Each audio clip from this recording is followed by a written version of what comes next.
Hello, friends. It's great to be with you again as we get ready to do our 25th podcast. We will be finishing Proverbs today in our readings, and then in our next one, we'll focus on the book Ecclesiastes. Instead of having to split between two books, we thought we'd just do this. So we are glad that you're with us today, and just look forward to this time together as we are almost to the halfway point of the year.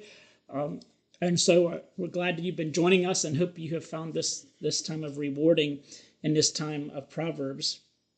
One of the things I noticed in these beginning stages of Proverbs is you see a change from what was from the wise and foolish statements.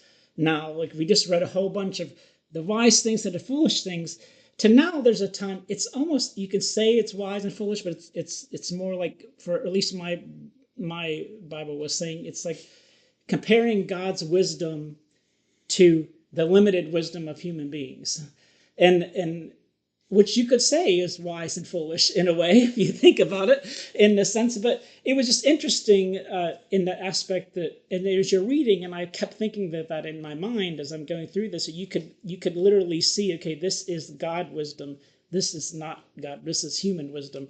And so that was some of the things that I stuck out with, is especially in 16, I was going and I would mark some that were going through, but these were things that I thought of, and also, to give kind of people a little background, that some of these cultures back then, when they talked about kings, they thought as a king to be a son of God, a small g God, not our big God G, and they thought a king was almost an equal representation as God was.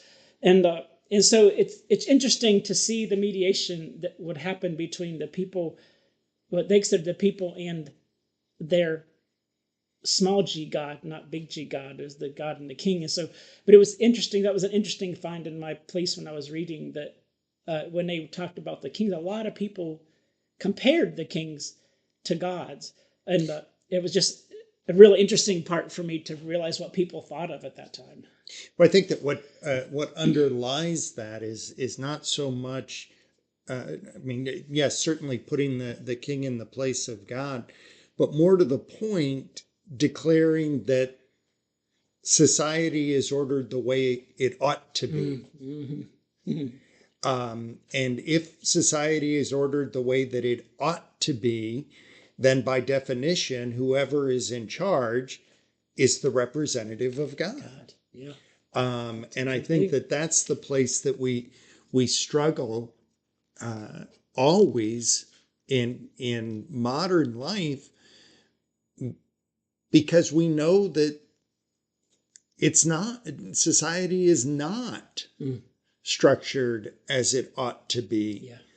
That the privilege and place that I enjoy by virtue of being born in the United States, to the parents that raised me in a good and loving family, is wonderful, and in some sense it's an accident of occurrence, not the divine will.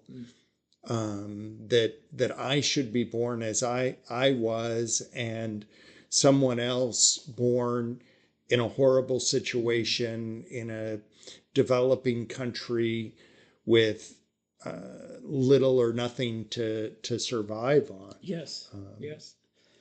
Yeah.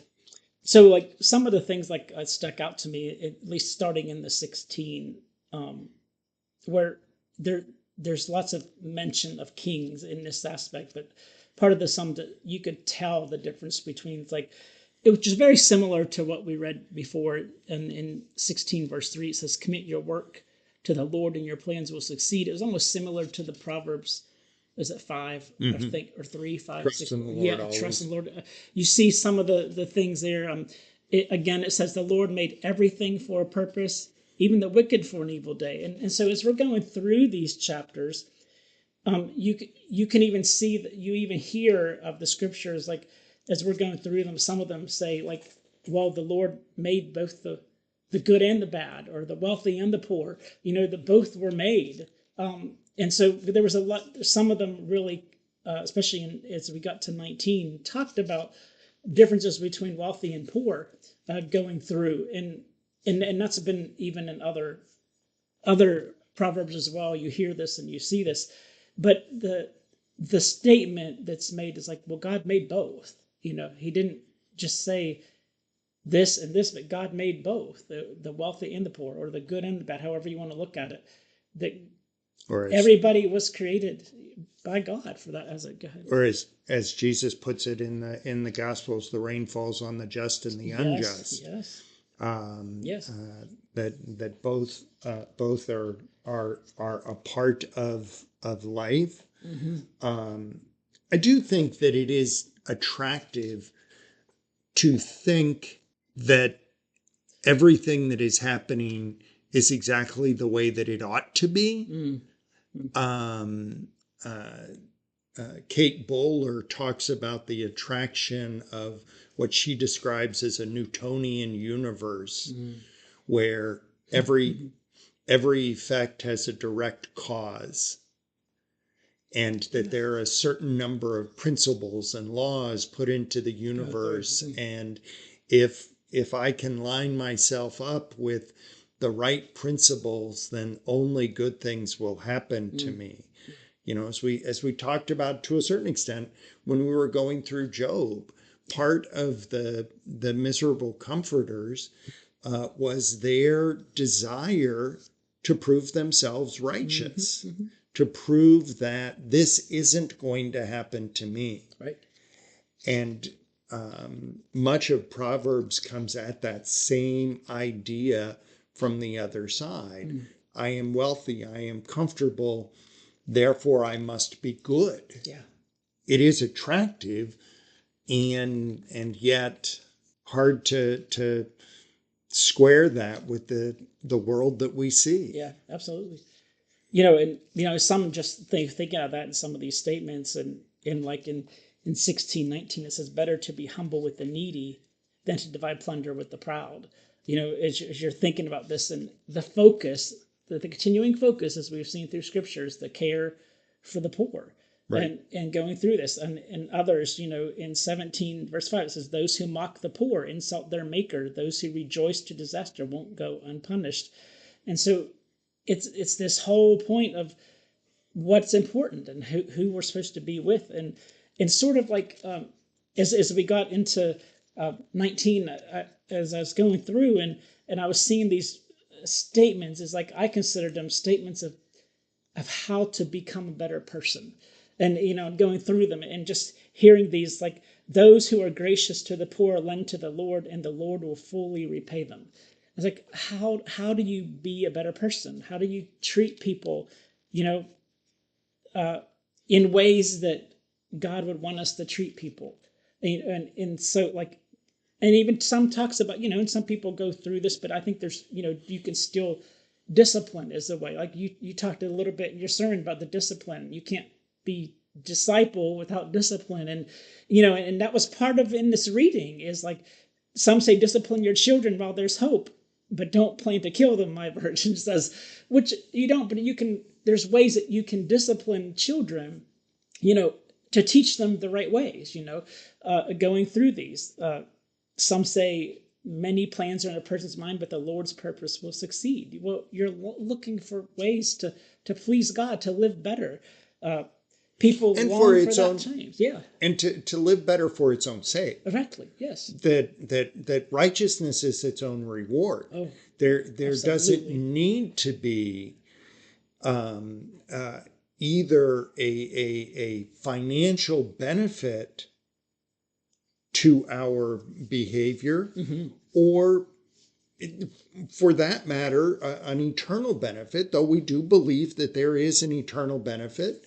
That what matters is simply having life rightly ordered. It is its own reward. Yes. Yes.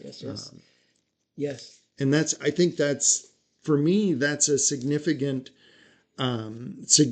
part of the, right before you mentioned in in chapter 16 is, pride goes before a fall. And in chapter 18, before ruin a man's heart is proud, humility goes before honor. Yes. That it needs to be the quality of our lives, not the means to achieve wealth and prosperity. Yes, absolutely.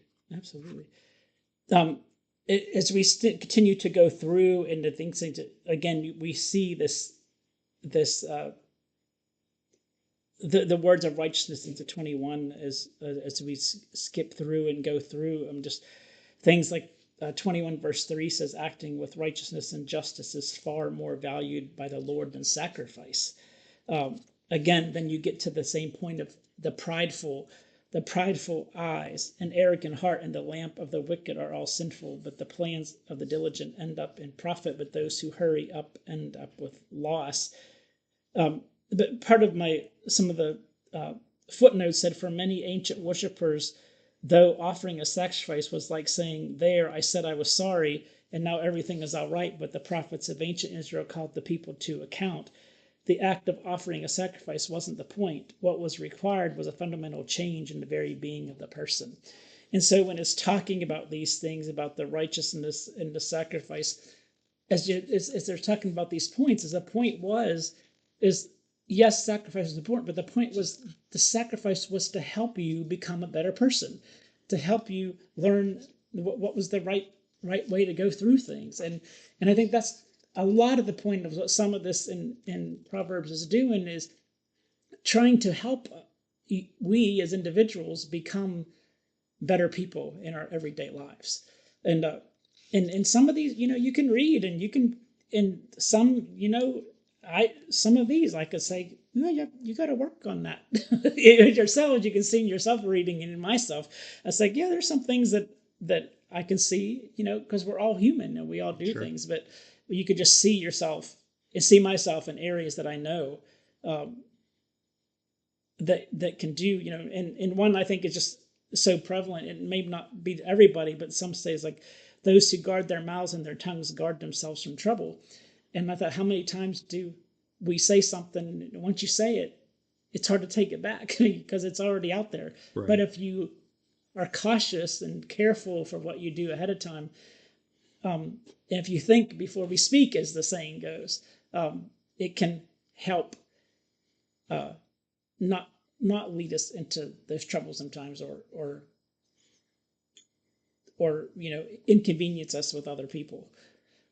I'm drawn as well to the sense in Proverbs that God is going to set everything right. It may not be right this minute, but we trust in the judgment of God. In chapter 24, we read, if your enemy falls, do not exult. If he trips, let your heart not rejoice, lest the Lord see it and be displeased and avert his wrath from him. Do not be vexed by evildoers.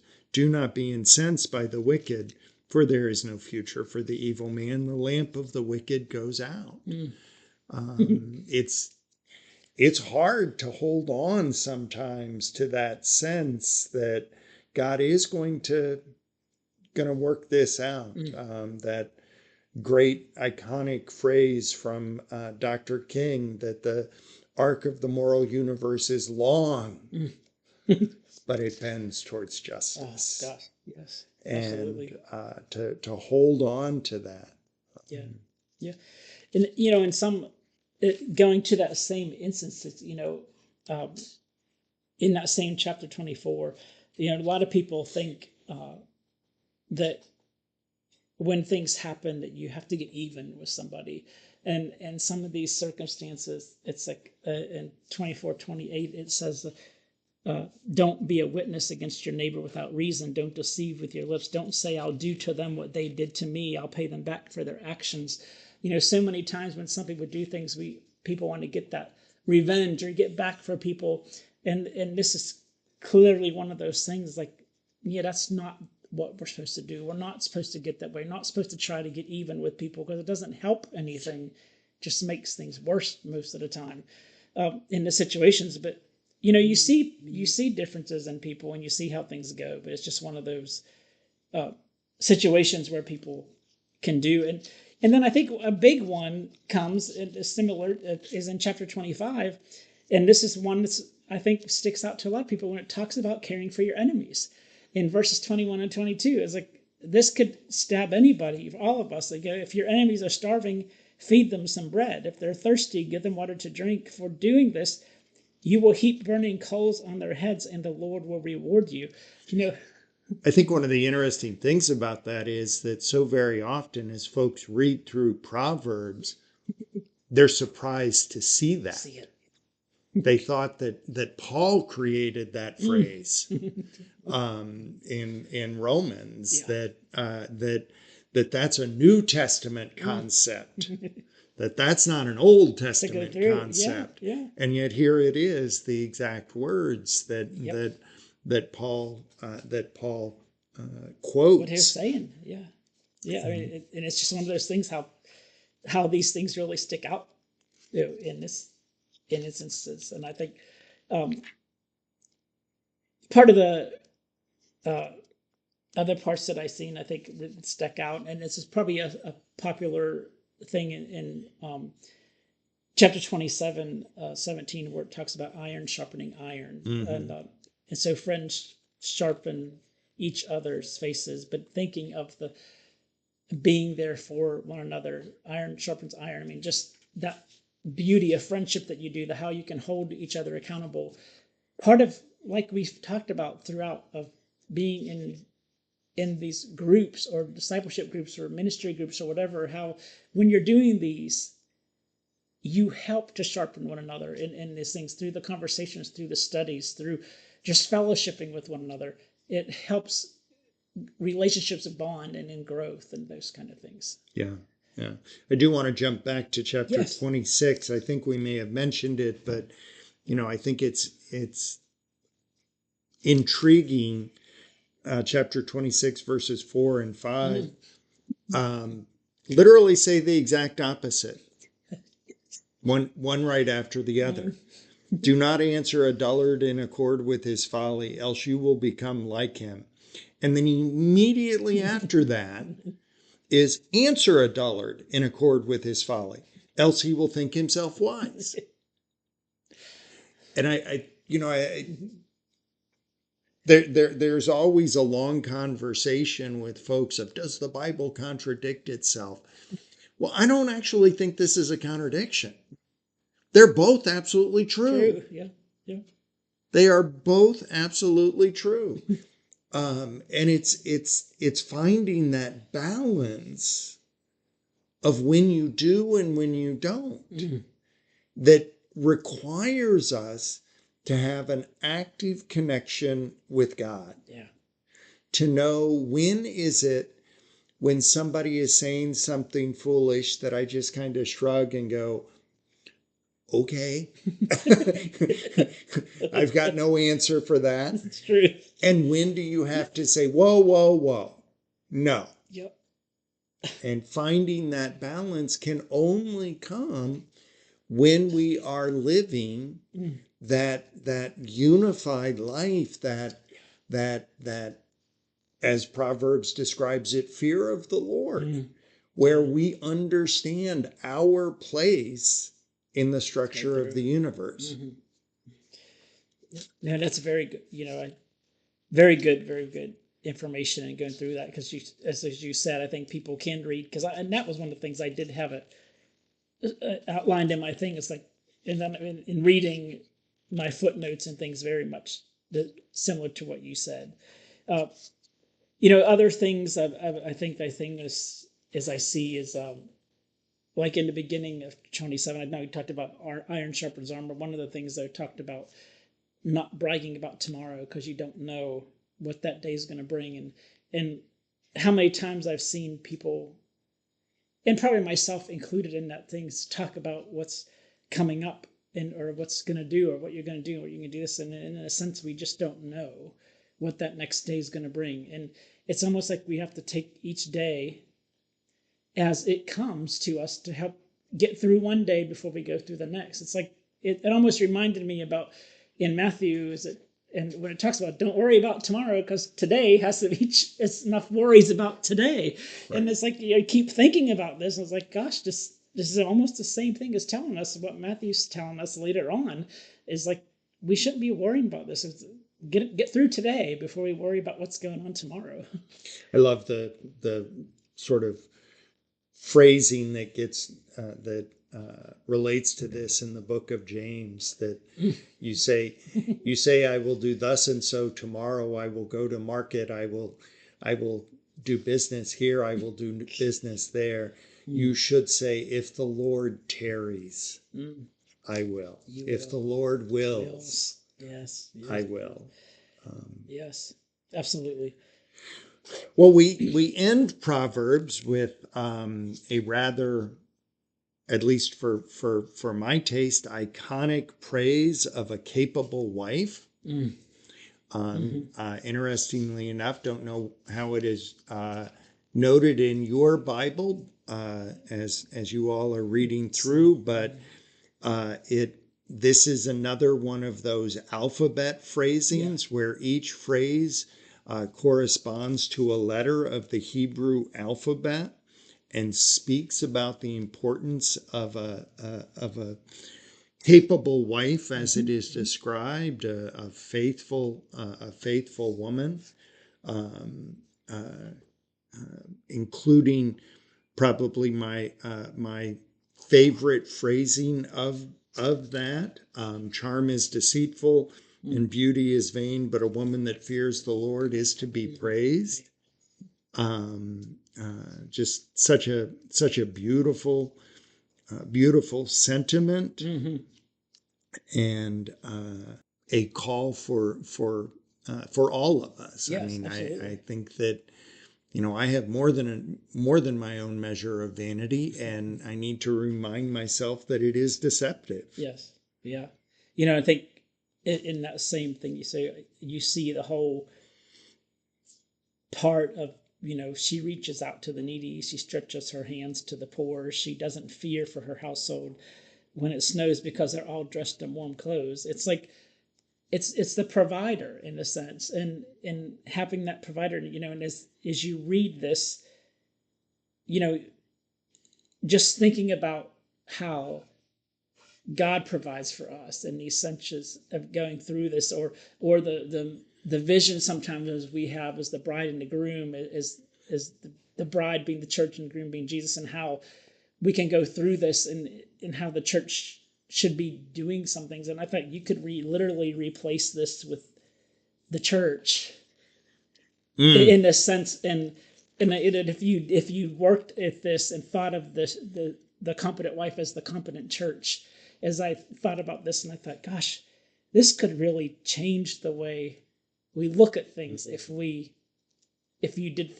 thought about it and really started working to be that church that is competent in doing things in that aspect. What a beautiful image! Yeah, I hadn't thought of it in those terms. Never connected it in that way. But that sense of to be a capable church, to be one that provides protection and care and. Yep. Lives faithfully. Really, What a beautiful, what a beautiful image. Well, and a good place for us to end for this week with that reminder. We will be back again next week to look at Ecclesiastes. And next week we do reach the very middle of the year, the 26th week, and hope that you are enjoying these podcasts as well as the continued reading, and we look forward to being together again soon. Yes. Have a great day.